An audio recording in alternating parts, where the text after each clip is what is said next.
क्या आपने कभी कुछ मुश्किल सोचा जो आपको पता है कि करना है पर बस हुआ नहीं? जैसे सुबह उठना, एक्सरसाइज करना या फिर पढ़ना। जैसे आपके दिमाग को पता है कि क्या आपके लिए सही है पर आप कर नहीं पा रहे, और आप सोचते हो कि कैसे कुछ लोग रोज रेगुलर ऐसे मुश्किल चीजें कर लेते हैं जबकि बाकियों से शुरू भी नहीं किया जाता। पर यह एक ऐसा पुराना तरीका है जो शायद आपने कभी सुना भी ना हो, जिसे पुराने जापानी समुराई योद्धा यूज किया कर। इसका नाम है लोटस मेथड। ये बस अपने आप को कठिनाइयों से लड़ने पर मजबूर करना या फिर जूझते रहना नहीं है, बल्कि रीप्रोग्राम करना है अपने दिमाग को कि वो आपसे कठिन काम मांगे, जैसे पुराने जापानी समुराई योद्धा और साधु करते हैं। चलिए जानते हैं कि ऐसा कैसे होता है, पर उससे पहले एक कहानी सुन लेते हैं। एक असली कहानी 12वीं सदी में जापान में एक वॉरियर मॉन्क हुआ करता था जिसका नाम था बेंकी। जब वो जवान था तो जैसे सभी योद्धा होते हैं, वो बहुत घमंडी, जुझारू और लड़ाकू योद्धा। जो भी उसके सामने आता वो उससे ही ललकार कर लड़ना शुरू कर देता। पर एक दिन उसने एक गलत व्यक्ति को ललकारा जो कि बहुत शांत, एकाग्र था। एक समुराई योद्धा था जिसका नाम योशित्सु था, और ये पहली बार था जब बेंकी हारा। पर वो गुस्सा होने या झल्लाने की जगह उसने कुछ ऐसा किया जिसकी आशा नहीं थी। उसने अपना सिर योशित्सु के सामने झुकाया और उसे अपना गुरु चुना। इसके बाद क्या, बेंकी का जीवन बदल गया। उसने कठिन ट्रेनिंग की, बहुत प्रैक्टिस की, लंबी यात्राएं की और भयानक लड़ाइयां लड़ी जिसमें वो कभी भूखा रहा।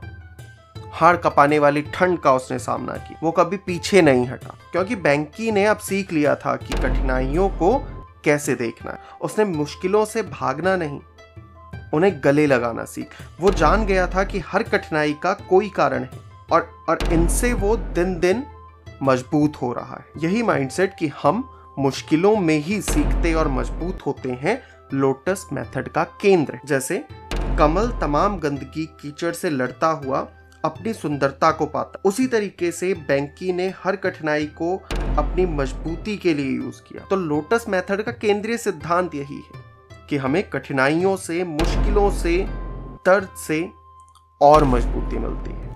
यह हमारे दिमाग को तैयार करता है कि हम अपनी कठिनाइयों को मजा बना लें, अपनी ताकत बना लें। तो ऐसा कैसे करें?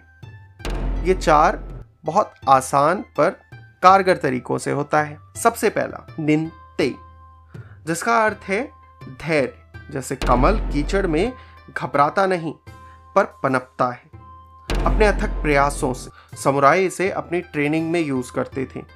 वो आसान चीजों को नहीं बल्कि मुश्किल को चुनते थे, उसका सामना कर कमल बनते थे।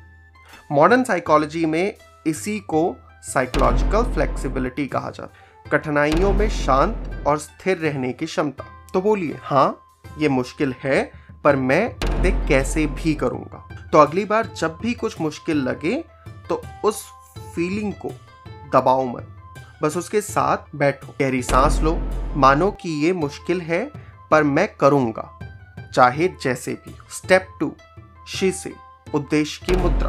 अब आपको इंटेंशन के साथ, डायरेक्शन के साथ स्टांस लेना है। जैसे एक समुराई योद्धा युद्ध के लिए तैयार है अपने योद्धा के स्टांस। आपने शुरुआत कर ली है पर उस शुरुआत पे अब आपको टिके रहना है, और इसी को मॉडर्न डे साइकोलॉजी में साइकोलॉजी एम्बॉडीड कॉग्निशन कहा जाता है। जब आपका जो बॉडी पोस्चर है वो आपके माइंड को अफेक्ट करने लगे, आपका कॉन्फिडेंस, आपका डिसिप्लिन और आपके एक्शन, सब कुछ आपके पोस्चर से डिसाइड होते हैं।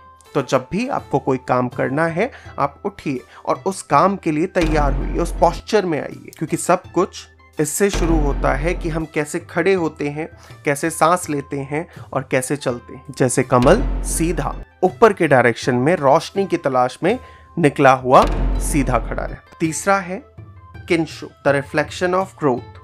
हमारे दिमाग को आदत है कि हमें अपनी कामयाबियों को देखना, उन्हें प्रेरणा बनाकर आगे की तरफ और एकाग्रता के साथ बढ़ना। जैसे कमल कीचड़ से निकलकर ऊपर आते हुए रोशनी को देखता है और प्रयत्नरत रहते हुए आगे बढ़ता है। हर दिन हर हफ्ते पीछे मुड़कर देखो कि मैंने क्या सीखा, मैंने क्या इम्प्रूव किया और मुझे और क्या करना है। ब्रेन को प्रूफ चाहिए कि सच में काम हो रहा है, और जब आप ब्रेन को ये प्रूफ देना शुरू कर देते हैं तो वो आगे आपको और प्रोग्रेस की तरफ ले जाता है। और इन 3 के बाद चौथा और आखिरी काइका, ब्लूम थ्रू दी स्ट्रगल।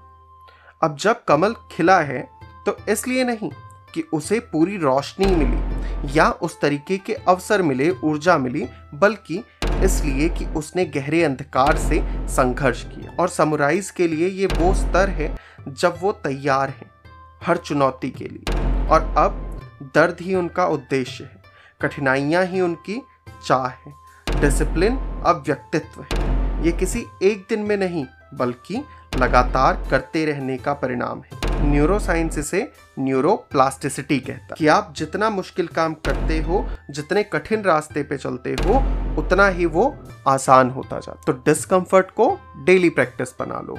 रोज एक ऐसा काम करो जो मुश्किल लगता, खुद को सजा देने के लिए नहीं बल्कि अपने को बेहतर बनाने के लिए। ना समुराई सुपर ह्यूमन थे, ना लोटस कोई जादू। अगली बार जब आपका दिमाग कहे कि ये बहुत मुश्किल है तो लोटस को और बैंकी को याद कर लो, क्योंकि कामयाबी टैलेंट से नहीं, फोकस, हार्डवर्क और सही डायरेक्शन से मिलती है। नेन्ते शिसे किंशो काइका।